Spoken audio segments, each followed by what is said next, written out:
সুস্বাগতম বন্ধুরা, আরএন কিচেনের পক্ষ থেকে আপনাদের সবাইকে জানাচ্ছি অনেক অনেক শুভেচ্ছা ও ভালোবাসা। আজকে আমি আপনাদের সাথে শেয়ার করতে যাচ্ছি দারুণ মজাদার একটা মিষ্টির রেসিপি।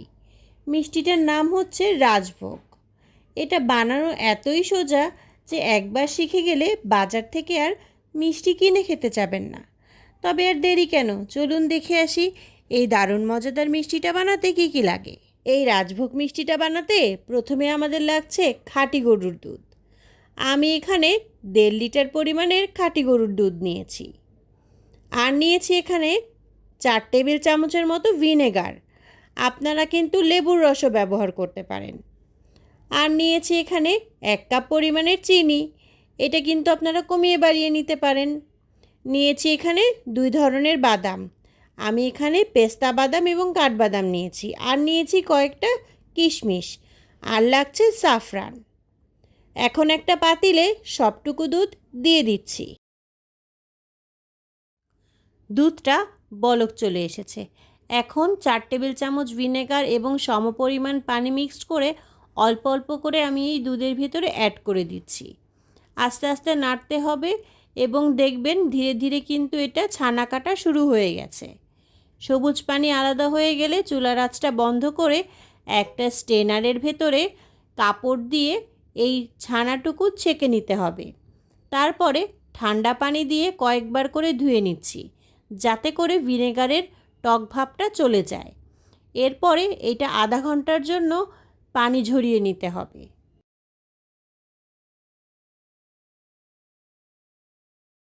বাদাম এবং কিশমিশ সব কিছু ব্লেন্ড করে নিয়েছি। আর স্যাফরনের ভেতরে একটু পানি দিয়ে এটা আমি ভিজিয়ে রাখছি আধা ঘন্টার জন্য। ফিরে আসলাম আধা ঘন্টা পরে। পানি ঝরানো কিন্তু হয়ে গেছে ছানা থেকে। এখন হাতের সাহায্যে খুব ভালো করে এটা মতে নিতে হবে। নরম তুলতুলে একটা ডোয়ের মতো তৈরি করতে হবে। হাত দিয়ে দেখতেই পাচ্ছেন আমি চেপে চেপে কীভাবে এই ছানাটা তৈরি করছি। যদিও আমি ফাস্ট ফরওয়ার্ডে দেখাচ্ছি, তবে এই ময়ানটা করতে আমার 5 থেকে 6 মিনিট সময় লেগেছে।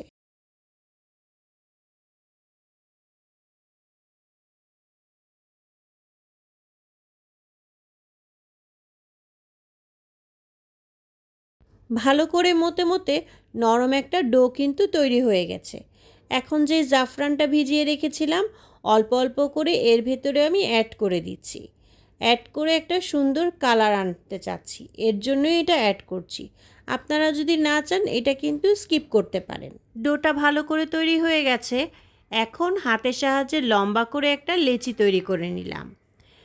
ছুরির সাহায্যে ছোট ছোট পিস করে কেটে নিচ্ছি, তাতে করে সবগুলো বল সমান সাইজের হবে।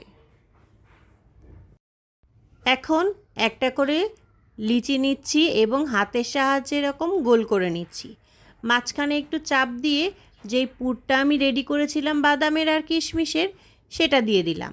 দিয়ে মুখটা এরকম করে বন্ধ করে দিচ্ছি। দিয়ে হাতের সাহায্যে সুন্দর করে গোল করে নিলেই তৈরি হয়ে গেল মিষ্টি। এইভাবেই আমি বাকি সবগুলো মিষ্টি তৈরি করে নেব।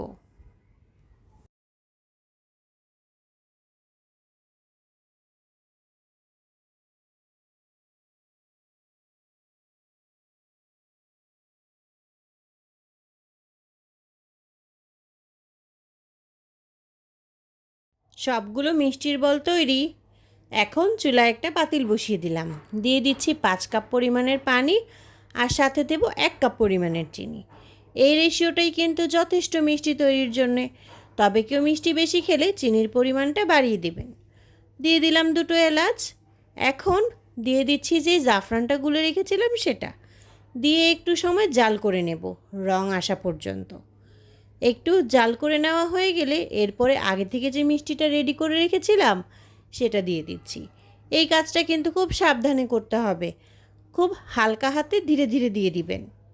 দিয়ে 15 থেকে 20 মিনিটের জন্য এটা রান্না করব মিডিয়াম টু লো হিটে। দেখুন ফিরে আসছি 5 মিনিট পরে, তাতেই কিন্তু মিষ্টিটা ফুলে ডাবল হয়ে গেছে। এভাবে আরও কিছুক্ষণ ঢাকনা দিয়ে ঢেকে আমি জাল করে নিচ্ছি। টোটাল আমার সময় লেগেছে এই মিষ্টিটা তৈরি করতে 17 মিনিট। আজকে আপনাদের সাথে শেয়ার করে দেখালাম দারুণ মজাদার গরম নরম রাজভোগ মিষ্টি। নামটা যেমন সুন্দর, খেতেও কিন্তু দারুণ মজা। আর সেটা যদি হয় এত সহজেই ঘরে বানানো, তাহলে কিন্তু কথাই নাই।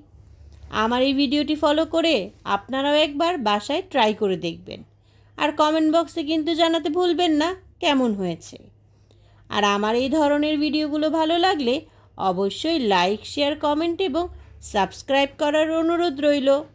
তবে আজকে এখানেই বিদায় নিচ্ছি। সবাই ভালো থাকবেন।